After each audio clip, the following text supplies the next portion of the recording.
আমার ক্লাসে সবাইকে স্বাগত। আজ আমরা প্রথম পার্বিক মূল্যায়নের পঞ্চম পর্বে চলে এসেছি। প্রথম পার্বিক মূল্যায়নের সম্ভাব্য প্রশ্ন যেগুলো আমাদের মূল্যায়নে আসতে পারে, সেই প্রশ্নগুলো হুবহু বই থেকে তুলে না দিয়ে সেই ধরনের বা সেই প্যাটার্নের প্রশ্নগুলো আমি তুলে ধরার চেষ্টা করেছি। পরপর 5টি পর্বের মাধ্যমে এই প্রশ্নগুলো এনেছি। আজ পঞ্চম পর্ব। এই 5টি পর্বের মধ্য দিয়ে আমরা 50টি প্রশ্ন এবং তার সমাধান দেখেছি। আশা করি এই 50টি প্রশ্ন কমপ্লিট করলে এই প্যাটার্নেরই আমাদের প্রশ্ন আসবে আমাদের পরীক্ষাতে বা মূল্যায়নে। আশা করি আমরা আমাদের মূল্যায়ন খুব সুন্দরভাবে কমপ্লিট করতে পারব। প্রথম পার্বিক মূল্যায়নের পঞ্চম পর্বে প্রথম প্রশ্ন গুণ করি। 17 গুণ 15 সমান কত? 14 গুণ 12 সমান কত? এখানে 17 গুণ 15, 15কে আমরা 10 যোগ 5 এইভাবে ভেঙে নেব।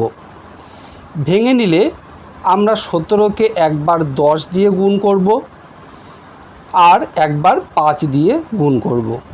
17কে 10 দিয়ে গুণ করে আমরা পেয়েছি 170 আর 5 দিয়ে গুণ করে পেয়েছি 85। এই 170 আর 85কে যোগ করে আমরা পেলাম 255। তাহলে 17 গুণ 15-র গুণফল হলো 255। এবারে 14 গুণ 12 সমান কত?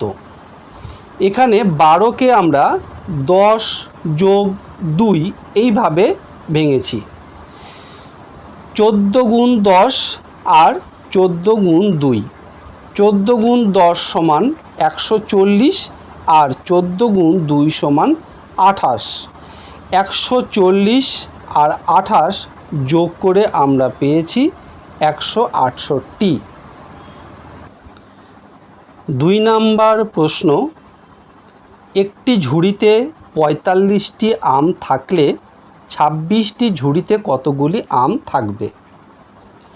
45 গুণ 26 সমান কত করতে হবে আমাদের?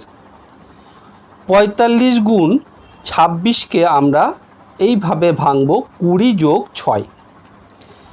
45কে একবার 20 দিয়ে গুণ করব আর একবার 6 দিয়ে গুণ করব। 45 গুণ 20 সমান 900 আর 45 গুণ 6 সমান 270। এবারে এই 900 আর 270কে যোগ করে আমরা পেলাম 1170। তাহলে 1170টি আম থাকবে। 3 নাম্বার প্রশ্ন, 5টি টুপির দাম 300 টাকা, একটি টুপির দাম কত? এখানে 300কে 5 দিয়ে ভাগ করতে হবে। 300 ভাগ 5 সমান কত?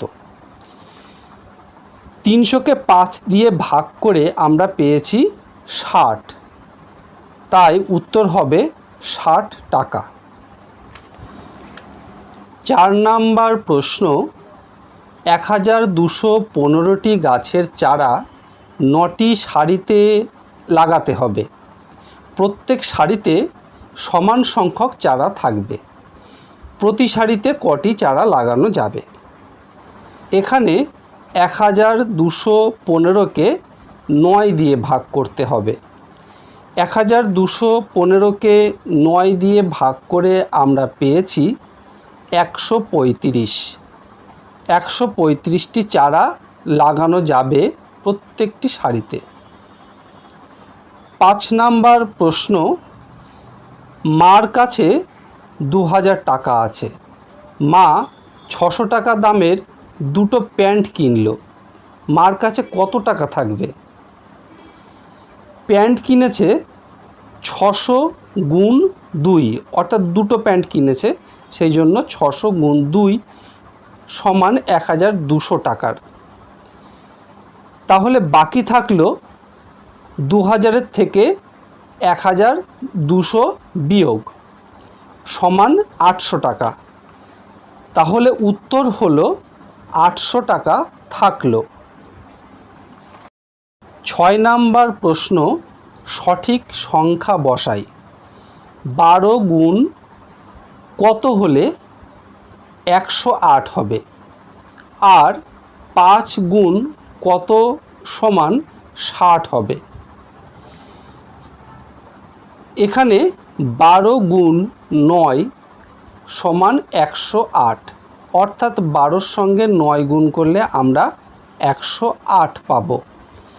আর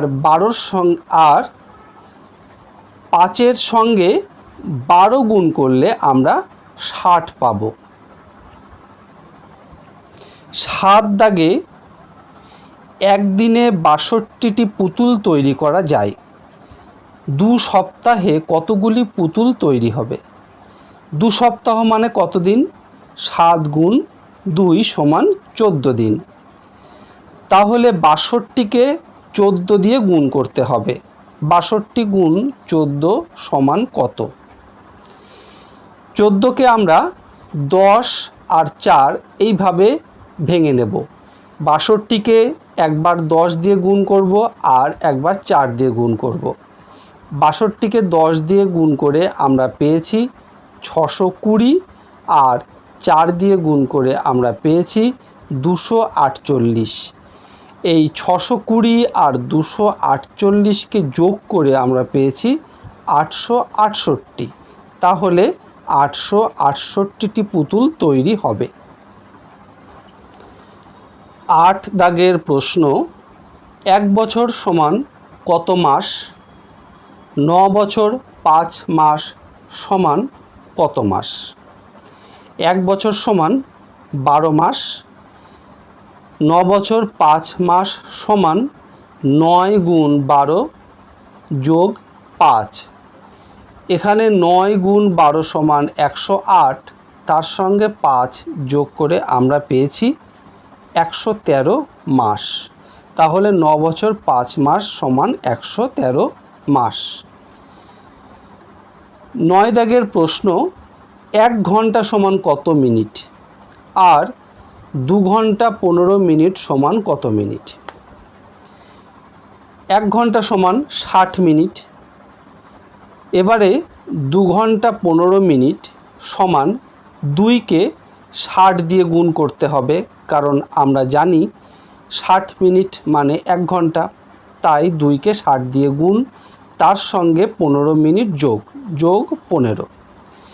2কে 60 দিয়ে গুণ করে আমরা পেয়েছি 120 যোগ 15 সমান 135 মিনিট।